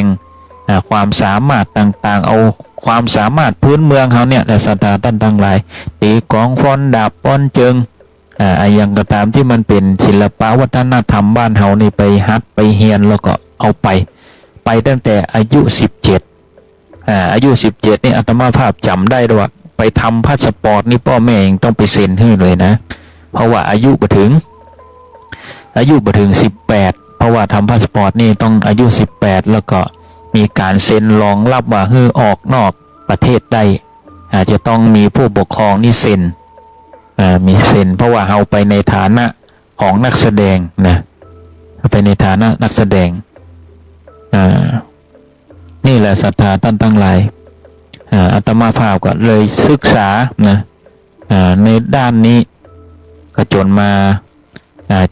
เป็นนักแสดงในแต่ก่อนนะเป็นนักแสดงเป็นคนมีหน้ามีตาคนหนึ่งเหมือนกันนะทำประโยชน์กับวัฒนธรรมสอนเด็กสอนละอ่อนเป็นการสืบสานวัฒนธรรมนี่เป็นสิ่งที่ดีเพราะเวลาไปเมืองนอกนี่พลังต่างชาติอย่างนี้เขา Amazing นะห้องว่า Amazing เพราะว่าบ้านเขาบ่มีนะความสวยงามเสื้อผ้าหน้าตาหน้าผมอย่างต่างๆนี่เขาจัดเตรียมไปหรอชุดไทยก็อย่างก็การแสดงก็นี่เขาเตรียมไปหรอบ้านเขาไม่ใช่มีเขาเห็นปุ๊บมันก็ Amazing มันตื่นตาตื่นใจนะฝรั่งนี่ตบมือนี่บาโวหรอบาโวนะโอ้สุดยอดนี่เนาะภาษาเปิ้นเลยว่าสุดยอดนี่นะบาโวนี่เนาะสุดยอดคนไทยนี่สุดยอดอย่างการไปเผยแพร่ศิลปวัฒนธรรมไปเมืองนอกนี่ก็เป็นสิ่งสำคัญที่ได้เอาวัฒนธรรมการแสดงนี่ไปเผยแพร่เมื่อเขาเห็นนะเขาก็จะปิกมาแอวบ้านเฮามาแอวบ้านเฮามาดูบ้านเฮาสิ่งที่เขามาดูบ้านเฮาเนี่ยบ่มีหยังความสำคัญนี่ก็คือมาดูวัดดูวาดูวัฒนธรรมบ้านเฮาเพราะว่าวัฒนธรรมบ้านเฮานั้นมันเป็นสิ่งสวยงามเป็นสิ่งที่หาดูได้ยากวัดวาอารามมีลวดลายสวยงามน่าดูน่าชมบรรยากาศก็ดีอากาศก็ดีหาที่ไหนบ่ได้ฉะนั้นนี่อาตมาภาพจะสอนละอ่อนปลูกฝังละอ่อนให้ฮักในศิลปวัฒนธรรมให้มากฮักในศิลปวัฒนธรรมให้มากเพราะว่ามันเป็นหน้าเป็นตาของประเทศชาติบ้านเมืองถ้าหากว่าวัฒนธรรมบ่มีชาติก็บ่มีเช่นกันเขาฮ้องว่ารักษาวัฒนธรรมเท่ากับรักษาชาตินะศรัทธาท่านทั้งหลายเด็กๆแล้วเยาวชนถ้าใครที่เป็นเด็กวัฒนธรรมนี่จงภูมิใจได้เลยว่าน้องๆหนูๆนั่นเด็กและเยาวชนนั่นเท่ากับรักษาชาติรักบ้านรักเมืองโดยการอนุรักษ์ศิลปะวัฒนธรรมอย่าให้มันหายเพราะว่ามันเป็นเอกลักษณ์อัตลักษณ์บ้านเฮาเมืองเฮาประเทศเฮาอย่าให้มันห่างมันหายไปพอญี่ปุ่นก็ยังเปิ้นนี่มีการพัฒนาบ้านเมืองนี่ไกลกว่าเฮาเทคโนโลยีอย่างต่างๆนี่ไกลกว่าเฮานักแต่ศิลปวัฒนธรรมอย่างของเขายังคงเดิมเสมอชุดกิโมโนอะไรอย่างนั้นนะเขาก็ยังใส่กันอยู่ในประเพณีของเขา ประเพณีโคมไฟประเพณีอะไรอย่างต่างๆการแสดงนี่การแสดงนี่ไม่ใช่ว่าเขาให้ความสำคัญชนิดที่ว่าสร้างโรงละครเลยนะใครจะไปดูศิลปะวัฒนธรรมบ้านเขาเมืองเขานี่นอกจากงานเทศกาลแล้วนี่เขาจะต้องซื้อบัตรเข้าไปชมเนอะอย่างสมมติว่าถ้าเป็นเมืองไทยนี่ถ้าอยากจะดูฟ้อนดาบนี่ปุ้นเนอะต้องไปดูในโฮงปุ้นนะไม่ใช่ว่าหันได้ตามงานวัดอิมใจเปิ้นให้ความสำคัญชนิดที่ว่าสร้างโฮงละครให้เลยนะสร้างสถานที่ศิลปวัฒนธรรมให้เลยจะต้องซื้อบัตรเข้าไปชมอย่างบ้านเฮานี่ยังถือว่าความสำคัญถือว่ายังอยู่ในระดับปานกลางการสนับสนุนด้านศิลปวัฒนธรรมและเยาวชนนี่ก็ยังถือว่ายังอยู่ด้านปานกลางอยู่เฮายังบ่ถึงระดับเขานะมันอยู่ที่การพัฒนาบ้านเมืองตัวยังบ่ถึงระดับเขาเฮานี่ยังเป็นเขาว่าท้องถิ่นอยู่ท้องถิ่นคนที่จะได้ไปไกลก็คือคนที่ได้ไปเป็นทูตวัฒนธรรมเป็นยุวทูตนั่นก็เป็นหน้าที่อย่างที่อาตมาภาพเคยทำมาก็คือเป็นยุวทูตเป็นทูตวัฒนธรรมอันนั้นเป็นหน้าที่แต่ส่วนน้องๆหนูๆนี่เฮาก็จะเป็นยุวทูตที่คอยเผยแพร่ในประเทศไทยให้มันดีก่อนเมื่อเฮาเก่งเฮากาดแล้วเฮาก็จะได้ไปเมืองนอกไปเมืองนาไปแสดงให้เขาได้เห็นคนเก่งนี่คนถึงมองเห็นนะฝึกฝนไปเถอะฝึกให้เก่งเดี๋ยวเขามาเห็นเองเดี๋ยวเขามาเห็นเดี๋ยวเขาถึงได้ไปเมืองนอกเดี๋ยวเขามาเห็นเองแต่ถ้าหากว่าบ่พัฒนาทำไปหยองแยงทำให้มันผ่านไปก็จะได้หมกยาเนอะก็จะได้หมกยะนะเขาก็จะได้ไปการงานวัดไปห่วมนั่นห่วมนี่เต่าอันแต่ข้อดีก็คือการอนุรักษ์ศิลปวัฒนธรรมแต่อย่าลืมว่าศิลปวัฒนธรรมนั้นเราต้องทำให้สุดทำให้มันเก่งไม่ใช่ได้ว่าทำให้มันมอกเป็นเราจะต้องพัฒนาฝีมือให้มันดีจนชนิดที่ว่าไขมาหารนี่โอ้เก่งแต่ว่านะฝรั่งมาเห็นโอ้ Amazing บ้านเขาเมืองเขาสามารถที่จะลอกเลียนแบบได้เอาอย่างอันเลยนะเอาอย่างอันเลยแม้กระทั่งว่ามวยไทยนี่มวยไทยศิลปะแม่ไม้มวยไทยท่าทางการไหว้ครูท่าทางในศิลปะแม่ไม้มวยไทยแม่ไม้ลูกไม้อย่างต่างๆนี่มีความคมชัดหน้าเก่งขามหน้ากลัวมวยไทยนี่ชัดเจนประเทศอื่นนี่เอาไปลอกเลียนแบบกระตึงบ่งงามตึงบ่งงามเต้าประเทศไทยเฮาเป็นแม่แบบที่แท้จริงนี่แหละศรัทธาท่านทั้งหลายนี่ฉะนั้นไอ้อย่างก็ตามนี่ทำให้มันทำให้สุดทำให้มันเก่งทำให้มันกาดเพราะว่าเก่งกาดกล้าหาญที่จะต้องเรียนรู้แล้วก็ฝึกฝนจึงเพราะว่าเก่งกาดก็เพราะว่าฝึกฝนนะศรัทธาท่านทั้งหลายอย่างอาตมาภาพสมัยก่อนนี่สมมติไปเฮียนลำดาบนี่ท่าเดียวนี่นะฝึกเอาอยู่หั่นฝึกเอาอยู่วันค่ำนะพ่อครูสมัยก่อนนี่เปิ้นเป๊ะนะเฮาว่าเป๊ะศาสตร์บ้านเฮาว่าเป๊ะก็คือทุกการเคลื่อนไหวนี่พ่อครูนี่จะคอยกำกับทุกอย่างเลยทุกการเคลื่อนไหวทุกนี่เลยเหมือนกับอาตมาภาพเคยไปร่วมงานกับญี่ปุ่นเนาะร่วมงานกับญี่ปุ่นบนเวทีของญี่ปุ่นนี่เขาจะมากไว้เลยมากจุดต้องไปเดินตรงนั้นต้องไปนี่แสดงตรงนี้พิธีกรอยู่ตรงนี้เขามากไว้เลยแล้วก็เริ่มปุ๊บนี่สมมติ8 โมงเริ่มก็คือ8 โมงเริ่มแล้วก็เวลาก็ต้องเดินไปตามนั้นเป๊ะพิธีกรกี่นาทีนักแสดงกี่นาทีจบกี่โมงเลยนะทุกอย่างมีความเป๊ะนะมีความเป๊ะในทุกวินาทีเลยอันนั้นคือระบบของเขาฉะนั้นเราก็จะต้องเป็นได้อย่างอันเช่นกันทำได้อย่างอันเช่นกันยิ่งดีนะ ยิ่งดี เป็นการฝึกระเบียบวินัยไปในตัว เป็นการฝึกความเก่งความกาจไปในตัว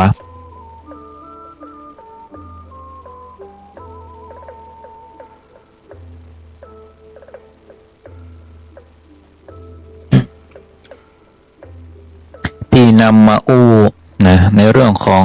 การสนับสนุนเด็กและเยาวชนนั่นก็เพราะว่าสถานีคลื่นวิทยุ 104.50 นี้เป็นสถานีเพื่อการศึกษาพุทธศาสนาและก็วัฒนธรรมนั้นก็เลยหยิบยกขึ้นมาเพื่อเป็นการกระตุ้นให้ผู้ปกครองนะผู้ปกครองพอว่าลูกหลานของท่านมีความสามารถอะไรอย่างแล้วก็ต้องการที่จะเฮียนโหอะไรอย่างแล้วก็สนับสนุนเปิ้นสนับสนุนเปิ้นดีกว่าว่าลูกหลานของท่านนี่นั่งพอกับโทรศัพท์มือถือมันบ่ได้ประโยชน์อะไรอย่างเสพในสิ่งที่ปัจจุบันนี่เราบ่สามารถที่จะควบคุมอะไรอย่างได้บางทีปล่อยลูกปล่อยหลานพอโทรศัพท์นี่เสพอะไรอย่างไปเฮายังบ่ฮู้เลยแม้กระทั่งว่าเฮาเป็นคนใหญ่นี่อะไรอย่างเป็นความจริงอะไรอย่างเป็นของจริงข่าวจริงข่าวแท้เฮายังแยกบ่ออกนะศรัทธาท่านทั้งหลายถึงวันนี้มีถึงข่าวปลอมข่าวแท้เนี่ยแล้วละอ่อนก็เสพไปนะความเพลิดเพลินตัวอย่างที่ดีบ่ดีมีหั่นหมดนะมีในหั่นหมดสื่อโซเชียลต่างๆ TikTok นี่ก็ไม่ใช่ว่าจะดีเสมอไปสื่อทำให้ละอ่อนนั่นบางทีมีความอยากรู้อยากลองมีความอยากเป็นผู้ใหญ่อยากลองอยากเป็นสาวก่อนวัยนะอยากมีกู้มีกิมอยากมีแฟนอยากรู้อยากลองเนี่ยมันมีความอยากมันเกิดขึ้นในสื่อนั้นฉะนั้นจะต้องดูแลลูกหลานบุตรหลานของท่านเพราะว่ามันเริ่มเป็นภัยมากกว่าประโยชน์ละอ่อนบางคนนี่เสียบุคลิกภาพไปเลยนั่งเล่นเกมจนนี่คอนี่ตกนะกลมหน้ากลมตาวันค่ำพอก็โทรศัพท์เล่นก็แต่เกมพอลองเชาปัญญาปุ๊บนี่ว่าสามารถตอบได้ไหวพริบปฏิภาณนี่ค่อนข้างช้าในการตอบโต้ในการใช้ชีวิตนะในการใช้ชีวิตในความเป็นจริงนั่นการตอบโต้เชาปัญญานั้นช้าถ้าหากว่าเป็นได้อย่างอีนี่โอ้แย่ละถ้าเป็นไปอย่างอีนี่นะแย่ละเพราะว่าการรับรู้อย่างอื่นนี่บดีละการเฮียนการอะไรมันก็จะตกต่ำลงไปเพราะชีวิตคนเฮานี่ต้องดำเนินชีวิตไปในความเป็นจริงก็คือเฮียนไปเพื่อที่จะต้องทำงานเฮียนไปเพื่อความรู้การศึกษา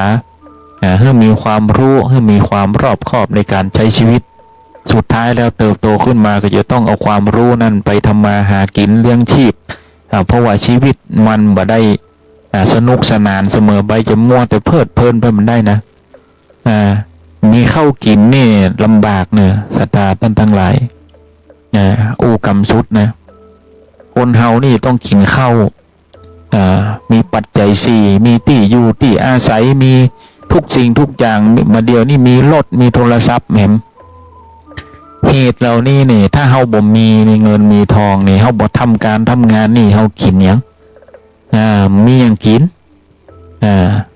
นี่แหละศรัทธาท่านทั้งหลายฉะนั้นเฮาจะต้องปลูกฝังเด็กและเยาวชนนั่นรู้จักศึกษาเล่าเรียนแบ่งเวลาให้ถูกเล่นก็เล่นได้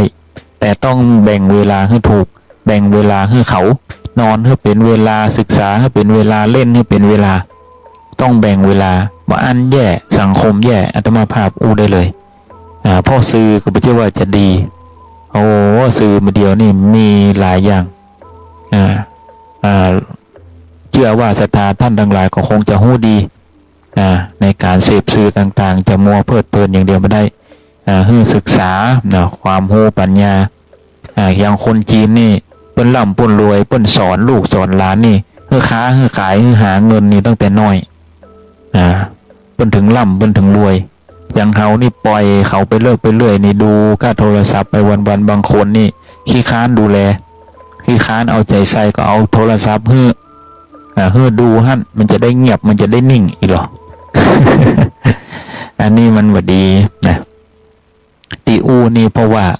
ไม่ใช่ว่าอาตมาภาพนี่อดลอกอดสอนนะครับ แต่ว่าอาตมาภาพนี่อยู่กับเด็กและเยาวชนมาเยอะอาตมาภาพทำงานด้านนี้มาเยอะอยู่กับเด็กอยู่กับละอ่อนดูแลละอ่อนมาเยอะฉะนั้นค่อนข้างที่จะเข้าใจ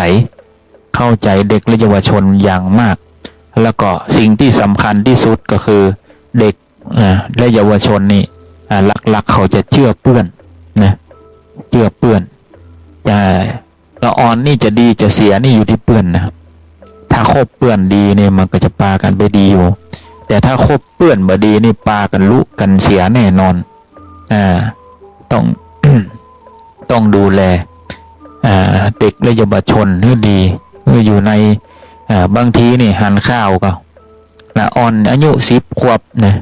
10 ขวบ12 ขวบต่ำสุด4 ขวบ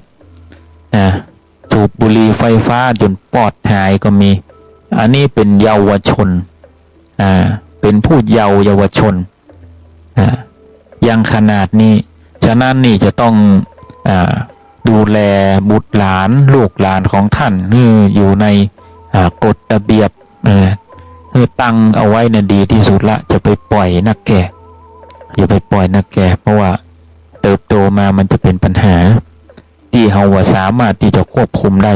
ฉะนั้นนี่เราจะต้องควบคุมนะเปิ่นโฮบางคนก็เราก็จะต้องอธิบายเปิ่นอธิบายให้เปิ่นมีเวลาในการเรียนโฮมีเวลาในการดูความเพลิดเพลินมีเวลาในการเล่นแบ่งเวลาให้มันถูกให้มันต้องฉะนั้นจะต้องดูแลด้วยกฎด้วยระเบียบเนี่ยเป็นผู้ที่มีระเบียบก็ดีนะดีเด็กจะได้มีการฝึกฝนตัวเองไปที่ไหนเป็นผู้ที่มีระเบียบนั่นเป็นสิ่งที่ดีเยี่ยมนะเป็นสิ่งที่ดีเยี่ยมอย่างเกาหลีนี่ถ้าไปอยู่เกาหลีนี่ควบคุมด้วยระบบทหารนะเล็กละอ่อนนี่เอาทหารเฝ้าก็มีเราบอกว่าเกาหลีไหนนะมันมีเกาหลีเหนือเกาหลีใต้นะมันจะมีแบ่งอยู่ควบคุมด้วยทหารดูแลเฝ้าหน้าห้องเลยเป็นระบบทหารนะมีความเป็นระเบียบจัดเลยนะฉะนั้นนี่เกาหลีเลยมีวิถีชีวิตที่ค่อนข้างที่จะเติบโตเร็วเพราะว่ามีระเบียบวินัยอย่างก็ตามถ้าขาดระเบียบวินัยนี่มันจะพังหมดบอกว่าองค์กรไหนบอกว่าที่ไหนนี่บอกมีระเบียบวินัยนี่บอกเคยมีองค์กรไหนที่จะยืนอยู่ได้บอกมีองค์กรที่ไหนจะยืนอยู่ได้ฉะนั้นจะต้องมีระเบียบวินัยเป็นการฝึกฝนไปโรงเรียนนะไปโรงเรียนก็ต้องมีระเบียบวินัยไปที่ไหนก็ต้องมีระเบียบวินัยไปทำงานก็ต้องมีระเบียบวินัยมีองค์กรมีกฎระเบียบองค์กรที่จะต้องเคารพเปิ้ลฉะนั้นในการเคารพผู้อื่นเคารพกฎระเบียบนั้นเป็นสิ่งที่สำคัญที่สุดสิ่งที่สำคัญที่สุดก็ต้องขอฝากไว้ตัวนะทุกครั้งก็จะย้ำในเรื่องนี้ศรัทธาท่านทั้งหลายเพราะนอกจากหลักธรรมแล้วนี่มันการใช้ชีวิตมันก็เป็นศิลปะอย่างหนึ่งนะศรัทธาท่านทั้งหลายนั้นผ้าเฮามองขึ้นไกลนะ ถ้าเฮามองขึ้นไกลนี่การใช้ชีวิตนี่มันเปรียบเสมือนการเป็นการละครอย่างหนึ่งเฮาเปรียบเสมือนกับว่าเฮานี่เป็นตัวละครตัวหนึ่งเฮาเลือกเองนะเรามีสิทธิ์ที่เลือกเองว่าเฮาจะเป็นตัวละครไหนเฮามีสิทธิ์เลือกเองว่าเฮาจะทำงานอะไรอย่างไปทางไหนนะบางคนนี่พ่อแม่เพิ่นสอนนะปลูกฝังว่าต้องมีอาชีพนี้เพิ่นก็ปลูกฝังในอาชีพนั้นเลยเพราะว่าเข้าใจนะเข้าใจในอาชีพในแต่ละอาชีพพอว่าลูกมีความสนใจด้านไหนก็ส่งเสริมอย่างสุดกำลังและละอ่อนเขาถึงประสบความสำเร็จได้เร็วบางคนนี่ถามลูกละลูกอยากเป็นหมอเนี่ยในขณะที่ละอ่อนอายุ11 12นะถามแล้วว่าอยากเป็นหมอพออยากเป็นหมอปุ๊บเขาก็ส่งเลยส่งเสริมเลยหาอันนั้นอันนี้มาให้อ่านมาให้ศึกษาตั้งแต่ต้นเลยไม่จำเป็นต้องว่าจบม.6แล้วไปเพิ่มเติมตรงนั้นไปศึกษาไปหาตรงนั้น แต่สำหรับพ่อแม่ที่เข้าใจลูกนั้นเปิ้นจะถามว่าลูกต้องการอยากเป็นอะไรยังแบบนี้ดีไหมนั้นนี่ไม่คอยสนับสนุนอยู่ตั้งหลังหรือบางทีนี่เมื่อโตมาเห็นสักน้อยอาจจะเปลี่ยนความคิดก็บ่เป็นหยังเปลี่ยนความคิดไปเป็นอาชีพอื่นก็เป็นหยังก็พยายามป้อนความรู้พยายามว่าอาชีพนี้เป็นแบบนี้ต้องศึกษาอันนั้นอันนี้พยายามแนะนำเพราะว่าเป้าหมายคนเฮาในชีวิตเนี่ยสุดแล้วก็ต้องทำงานนั้นนะจะไปหลงในความเพลิดเพลินไปบ่ได้นี่แหละศรัทธาต้นตั้งหลายเราจะต้องวางแผนมองให้ไกลการไกลแม้กระทั่งว่านักธุรกิจนี่อย่างสมมติว่าจะสร้างปั๊มจะสร้างเซเว่นนะจะสร้างปั๊มจะสร้างเซเว่นก็ตามนี่นักธุรกิจนักลงทุนนี่เปิ้นมองเราเปิ้นมองปุ้น3 ปี4 ปี5 ปีเปิ้นคำนวณเลยว่าจุดนี้ตรงนี้โลเคชั่นนี้นี่ในอนาคต3 ปี5 ปีนี่จะมีคนมาอยู่นักเปิ้นคำนวณไว้อย่างชัดเจนเลยแล้วก็เป็นไปตามนั้นจริงๆอย่างเซเว่นนี่ควรจะอยู่ตรงนั้นตรงนี้แหมน้อยจะมีคนมานักมาหลายเนี่ยอย่างปั๊มการจะตั้งปั๊มในเปิ้นมองเป็น5 ปี10 ปีว่าในอนาคต5 ปี10 ปีนี้รถมันจะผ่านนักถนนจะขยายนักถนนจะขยายกว้างรถจะผ่านเยอะจะมีคนมาแวะแล้วก็ช่วงระยะของปั๊มที่ผ่านมานั่นเป็นช่วงระยะที่ไกลออกมาละทุกคนก็จะอาจจะมาแวะเติมน้ำมันนะหรือว่าเป็นที่พักที่อย่างจอดรถได้เปิ้นมองระยะไกลหรอกชีวิตคนเฮาก็เหมือนกันศรัทธาท่านตั้งหลายนี่การวางแผนให้ลูกให้หลานเฮานี่เฮาก็ต้องมองระยะไกลไม่ใช่บังคับนะไม่ใช่การบังคับถามเปิ้นก่อนว่าเปิ้นชอบไอ้หยังบ่ชอบไอ้หยังส่งเสริมด้านไหนถ้าเปิ้นชอบเพื่อส่งเสริมไปด้านนั้นเอาความสุขของเปิ้นว่าเอาความสุขของละอ่อนว่าเพราะว่ามันคือชีวิตนะมันคือชีวิตมันคือชีวิตฉะนั้นนี่ให้เปิ้นเลือกให้เปิ้นเลือกแต่ว่าไอ้อย่างที่เฮาต้องการให้มันจะเป็นเฮาก็แนะนำให้เปิ้นคอยตามก็ได้ถ้าหากว่ามันผิดทาง มันผิดทางมันบ่ตรงจริตกับละอ่อนละอ่อนอาจจะบ่ตรงถ้าสมมติว่าเป็นเด็กเรียบร้อยบ่ค่อยไปไหนละอ่อนบอกว่าอยากเป็นนักเต้นอยากเป็นนักวิ่งอยากเป็นนักมวยทั้งที่เรียบร้อยมันก็อาจจะเป็นไปบ่ได้ มันก็อาจจะเป็นไปบ่ได้ฉะนั้นเราจะต้องแนะนำเพื่อนว่าไหนลองคิดใหม่ซิว่าอยากหนูอยากเป็นอะไรเนาะอยากแบบนี้ไหมเอานี้ไหมเหมาะกับหนูดีนะเนาะเราก็จองแนะนำไปในทางที่ถูกจริตเพื่อนตัวเราก็มีหน้าที่แนะนำแล้วก็ส่งเสริมนะส่งเสริมฉะนั้นนี่มันหลายอย่างมองให้ไกลมองวางแผนเขาให้ไกลตัวเพราะว่ามันคืออนาคตมันคือชีวิตนี่มันก็เป็นศิลปะอย่างหนึ่งถ้าเราวางแผนแบบนี้มันก็จะเป็นไปตามนั้นมาเรามีเป้าหมายเรามีเป้าหมายอย่างสมมติเราลองย้อนไปเราเป็นผู้ใหญ่นี่ลองย้อนไปถ้าเรากึดได้แล้วก็มีคนสนับสนุนส่งเสริมเราตอนที่เรายังน้อยนะเราคงอยากเป็นสิ่งนี้เราคงได้เป็นแล้วแหละแต่ว่าเราไม่ได้เป็นณปัจจุบันนี่บางคนนี่อยากจะเป็นไม่ได้เป็นเพราะว่าอาจจะขาดคนแนะนำส่งเสริมนะแนะนำส่งเสริมมันก็เลยทำให้เราไม่ได้เป็นแล้วก็แหมอย่างหนึ่งในเรื่องของปัจจัยการส่งเสริมพื้นฐานพื้นฐานของครอบครัวพื้นฐานของเงินทองพื้นฐานของอาชีพอาจจะส่งเขาไปได้บ่ไกลแต่ว่าเมื่อเดียวมันก็มีเงินกู้เนาะเงินอะไรอย่างที่สามารถช่วยส่งเสริมไปได้ถ้าถึงว่าเงินบ่พอเราก็ต้องทำให้มันพอด้วยการแสวงหาอาชีพเพิ่มเติมนะคนร่ำคนรวยนี่เปิ้นบ่ได้ทำอาชีพเดียวนะศรัทธาท่านทั้งหลายเปิ้นทำหลายอาชีพเปิ้นมีอาชีพที่คอยสนับสนุนมีอาชีพมีงานอดิเรกมีอะไรอย่างที่ ซัพพอร์ตอยู่อย่างสมมุติว่าบางคนทำงานประจำเนาะก็อาจจะว่างๆวันเสาร์อาทิตย์มีเวลาว่างก็อาจจะไปขายของกล้าขายของออนไลน์ก็อย่างก็เอาเสื้อผ้าเอาอย่างมาขายออนไลน์เอาของเอาอย่างมาขายออนไลน์ก็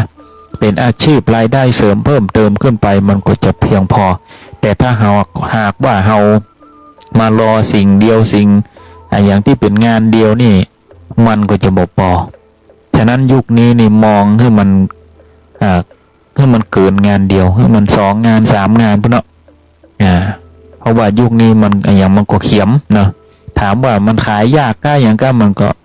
ก็ไปตามเศรษฐกิจเหมือนกันแต่ว่าเราก็ทำดีกว่าบ่ทำนะกึดแล้วทำดีกว่านะบางคนโอ้เศรษฐกิจก็บ่ดีกึดอยู่หั่นน่ะ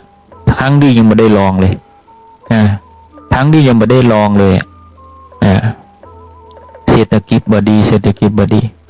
ทำดีกว่าบ่ทำได้น้อยก็ยังดีกว่าบ่ได้ลองดูแล้วถ้ามันไหวก็ไปถ้ามันบ่ไหวก็หยุดก็บ่เสียหายอะไรหยังบ่เสียหายหยัง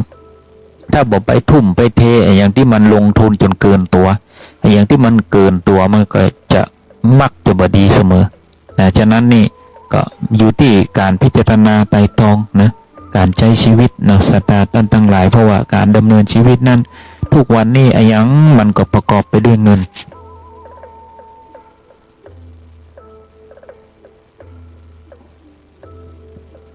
จะออกบ้านสตาร์ทรถเครื่อง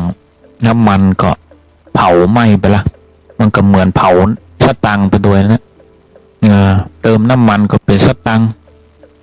จะซื้อกินอย่างก็เป็นสตังค์นะทุกอย่างล้วนแล้วแต่ใจเงินใจทองเติมโทรศัพท์ก็เป็นสตังค์ค่าน้ำค่าไฟก็เป็นเงินเป็นทองเฮาเดินตามโลกใบนี้นี่ด้วยปัจจัยสิ่งเหล่านี้ฉะนั้นนี่เฮาจงเป็นผู้ที่ขยันความขยันมันเพียรเข้าสู้กับมันมันตุกมันเหลือเกินก็จ้างมัน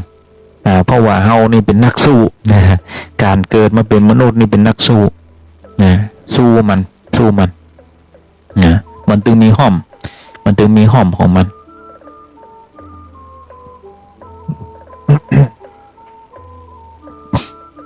มันจึงมีห้อมของมันฉะนั้นนี่เราจะต้องสิ่งสำคัญนี่เราจะต้องหาความรู้เยอะๆหาความรู้หาประสบการณ์หาความสามารถใส่ตัวเยอะๆงานช่างกางานฝีมืองานอดิเรกนี่งานประดิษฐ์ประดอยศึกษาไว้นะบางทีเราประดิษฐ์อย่างขายได้หรอมีเศษอย่างที่อยู่บ้านเศษไม้เศษอย่างมาประดิษฐ์ขายได้มีอยู่เรื่องหนึ่งศรัทธาท่านตั้งหลายในเรื่องนี้นะมีเศรษฐีอยู่ผู้หนึ่งเป็นนี่เป็นเรื่องราว เป็นเรื่องราวตังจีนนักปราชญ์จีนมีเศรษฐีคนจีนนี่อยู่ผู้หนึ่งเป็นเศรษฐีที่ร่ำรวย วันหนึ่งนี่เจ็บป่วยอยู่โรงพยาบาลอยู่โรงพยาบาลก่อนนั่งคิดถึงสมบัติอย่างต่างๆที่หามาได้นะว่าเฮานี่แก่เท่ามาเจ็บป่วยแล้วก็บ่สามารถที่จะเอาไปตัวได้แต่ว่าเฮานี่ยังมีลูกอยู่2 คนเป็นลูกประจาย2 คนก็จะฝากฝังเอาไว้เงินทองทรัพย์สินทั้งหลายนี่ก็จะมีไว้ให้ลูกเงินเต่าต่ออันน่ะเพราะว่าตายไปก็เอาไปบ่ได้มีเงินมากแค่ไหนหามาได้มากเท่าใดก็เอาไปบ่ได้ฉะนั้นก็เลยวางแผนว่าคิดว่าจะเอาเงินนี่ทรัพย์สมบัตินี่แบ่งกันอย่างไรวันหนึ่งนี่เศรษฐีก็คิดขึ้นได้ว่าห้อง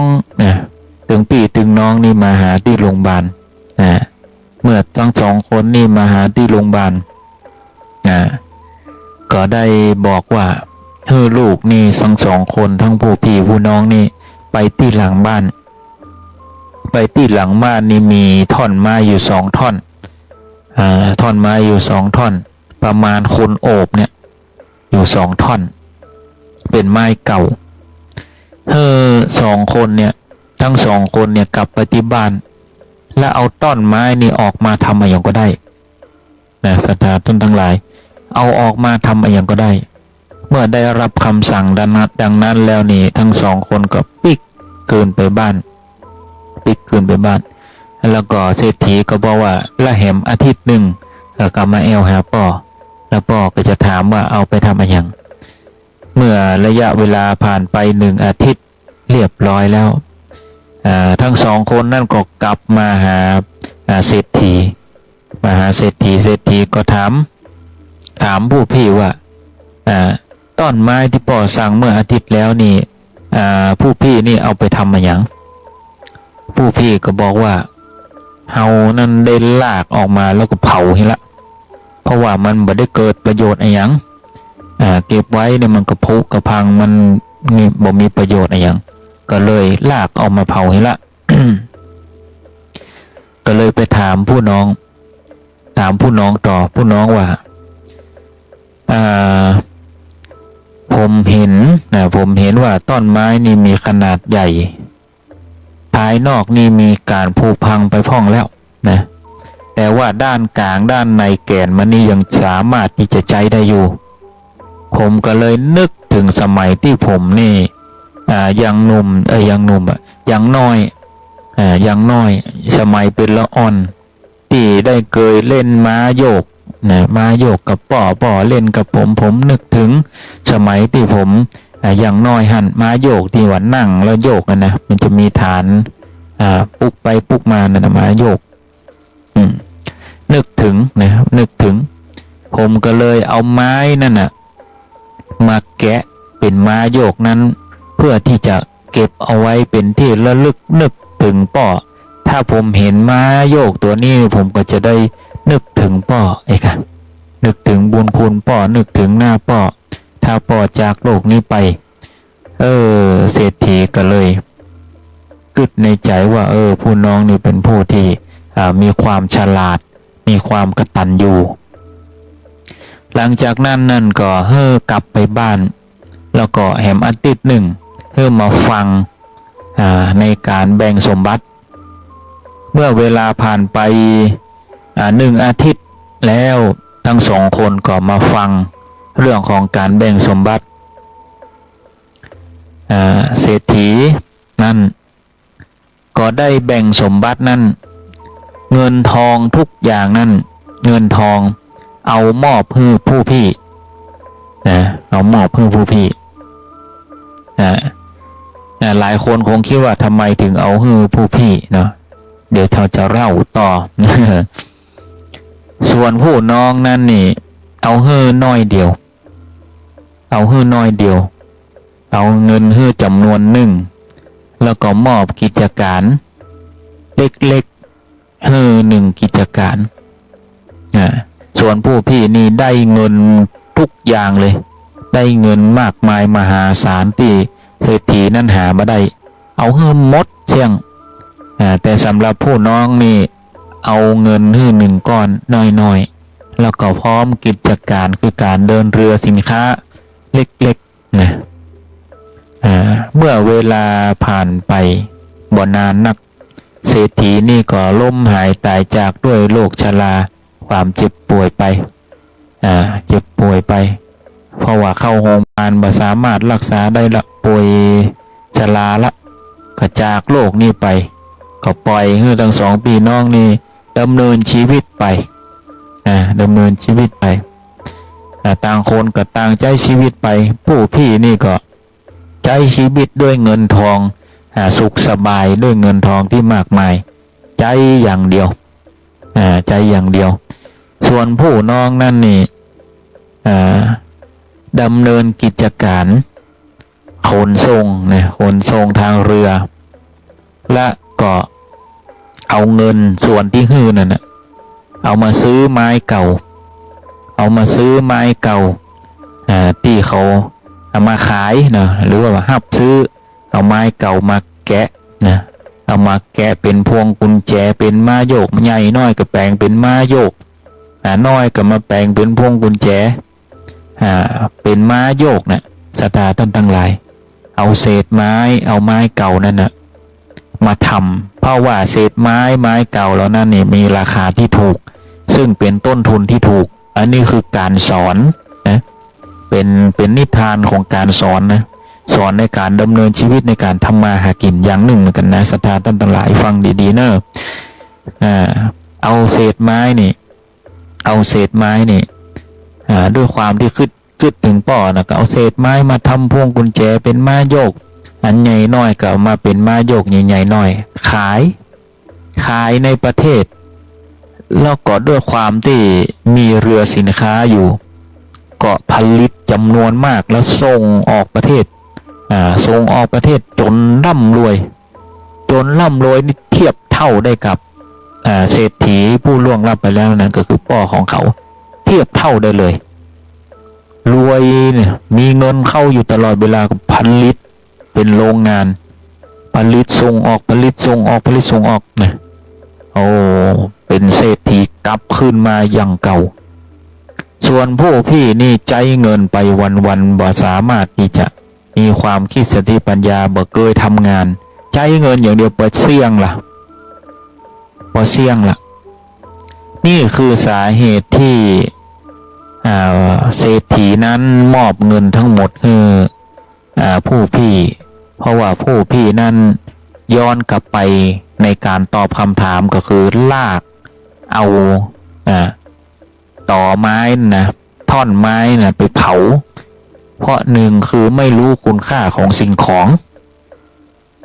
ไม่ได้นึกถึงอะไรอย่างเลยบอกว่าคุณค่าของสิ่งของ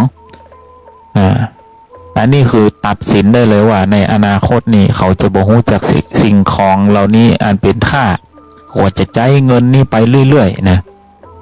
จนจะมดจะเสี่ยงส่วนผู้น้องนี่มีความระลึกนึกถึงคุณพ่อคุณแม่ผู้มีพระคุณระลึกนึกถึงแล้วก็มีสติปัญญาแล้วก็สามารถที่จะนำสติปัญญาแล้วก็ความกตัญญูนั่นเอามาเป็นผลิตภัณฑ์เอามาเป็นสิ่งที่ทดแทนจิตใจคือเห็นความสำคัญในทุกๆด้านจึงมองว่าในอนาคตข้างหน้านี่ผู้น้องนี่จะเป็นมหาเศรษฐีอย่างเขาได้นี่แหละเฉียบมากๆในนิทานของคนจีนเฉียบมากๆสุดท้ายแล้วนี่ด้วยความที่เศรษฐีนั้นนึกถึงว่าผู้น้องนี่เป็นผู้ที่มีความกตัญญูฉะนั้นนี่เมื่อผู้พี่นี่ใช้เงินหมดแล้วนี่จนบ่เหลืออย่างแล้วนี่ผู้น้องนะเศรษฐีนั่นก็จะเชื่อว่าผู้น้องนั้นจะกลับมาช่วยผู้พี่อย่างแน่นอนแล้วก็เป็นไปดังอันจนผู้พี่นี่ใช้เงินไปหมดเสี่ยงนะใช้เงินไปหมดเสี่ยงผู้น้องก็ร่ำรวยเป็นมหาเศรษฐีแล้วก็กลับมาช่วยผู้พี่อย่างที่เศรษฐีนั้นได้คำนวณไว้แล้วผู้น้องนี่ก็มาสอนวิธีการทำมาหากินหาเงินการทำให้มันพอกพูนขึ้นการจะร่ำจะรวยได้คือการสร้างให้มันพอกพูนสร้างให้มันพอกพูนขึ้นสอนวิธีการจนทั้งสองคนนี่เป็นมหาเศรษฐีเท่าเดียวกันนี่แหละศรัทธาท่านทั้งหลายการวางอนาคตนี่เราต้องวางแผนดีๆด้วยสติด้วยปัญญาให้มันดีการวางแผนนี่วางระยะไกลอย่างละอ่อนอยากจะเป็นไอ้ยังก็วางเมื่อเขาในระยะไกลมองเมื่อไกลอันนี้ก็ต้องขอฝากไว้ตัวในเรื่องของการดำเนินชีวิตบัดนี้อาตมาภาพนี่ดำเนินรายการมาเป็นเวลา2 ชั่วโมง2 ชั่วโมงที่อยู่ด้วยกันนี่ก็หวังว่าคงจะได้หลักธรรมแล้วก็วิธีการดำเนินชีวิตนำเอาไปปรับใช้ในการดำเนินชีวิตให้เกิดความสุขดังที่ทุกคนนั่นปรารถนาเพราะว่ามนุษย์คนเฮานี่หวังเพื่อความสุขนะหวังเพื่อที่จะหลุดพ้นแล้วก็หวังเพื่อความสุข ฉะนั้นนี่การจะมีความสุขได้นั้นเราจะต้องดำเนินชีวิตให้มันเป็นไปให้มันเป็นไปอย่างมนุษย์เราเนี่ยเราก็จะต้องทำงานได้เจอผู้คนนะบางทีก็ทุกข์บางทีก็สุขมันก็ปะปนกันไปอย่างเงี้ยเป็นธรรมดามันปะปนกันไปอย่างเงี้ยเป็นธรรมดาฉะนั้นนี่เราก็ต้องปรับเปลี่ยนจิตใจไปตามนี้ปรับเปลี่ยนวิธีคิดปรับเปลี่ยนวิธีการทำงานให้มันเกิดความเจริญรุ่งเรืองก้าวหน้าให้มันดีให้มันงามอย่างก็ตามนั้นล้วนแล้วแต่เป็นสิ่งที่ยากทั้งนั้นแต่เราจะต้องผ่านพ้นความยากเหล่านั้นให้ได้นี่แหละศรัทธาท่านทั้งหลายขอฝากกันไว้อาตมาภาพก็จะได้จากลากันไปก่อนอาทิตย์หน้าก็มาฟังกันใหม่ในวาทธรรมนำใจกับพระอาจารย์ชัยวัฒนชโยหรือว่าพระอาจารย์บอมแห่งวัดสปุงน้อยอำเภอป่าซางจังหวัดลำพูนกับสถานีคลื่นวิทยุ 104.50 วัดฝ่ายหินจังหวัดเชียงใหม่สถานีวิทยุเพื่อการศึกษาพุทธศาสนาและวัฒนธรรมเมตตาโดยท่านพระครูสมุวิสุวัตรวรกิจโจเจ้าอาวาสวัดฝ่ายหินเราจะได้มาปะกันใหม่ในวันอาทิตย์นะทุกๆวันอาทิตย์ตั้งแต่เวลา 8 นาฬิกาจนถึง 10 นาฬิกาอยู่โดยการนี่2 ชั่วโมงเต็มๆนะศรัทธาท่านทั้งหลายถ้าหากว่าไผฟังอยู่นะอยากไข้โหหน้าตานะบางคนนี่เคยหันเพราะว่ามาแอวหาที่วัดสปุงน้อยเคยหันแต่ถ้าหากว่าใครอยากจะหันมีเฟซก็เพิ่มเพื่อนมาได้พิมพ์ว่าชัยวัฒนชโยนะชัยนี่ไม้มาลายเนอะไม้มาลายชอช้างยอยักษ์วอแหวนไม่หันทบุเท่านอเนนสละอะเนอะนอเนนสละอะชื่อนี่เหมือนไผ ชัยวัฒนนอเนนสละอะวัฒนชโยนะวัฒนชโยอันนี้อย่าพิมพ์ยากหน่อยเพราะว่ามันมีจุดอยู่มีจุดเป็นบาลีอยู่แต่ถ้าว่าพิมพ์ชัยวัฒนะเองน่าจะขึ้นละน่าจะหาได้เจอฉะนั้นนี่ก้อยมาปะกันใหม่ในอาทิตย์หน้าอาตมาภาพดำเนินรายการมาพอสมควรแก่เวลาละก็จะได้จากลากันไปก่อนเนอะศรัทธาท่านทั้งหลายขอเจริญพร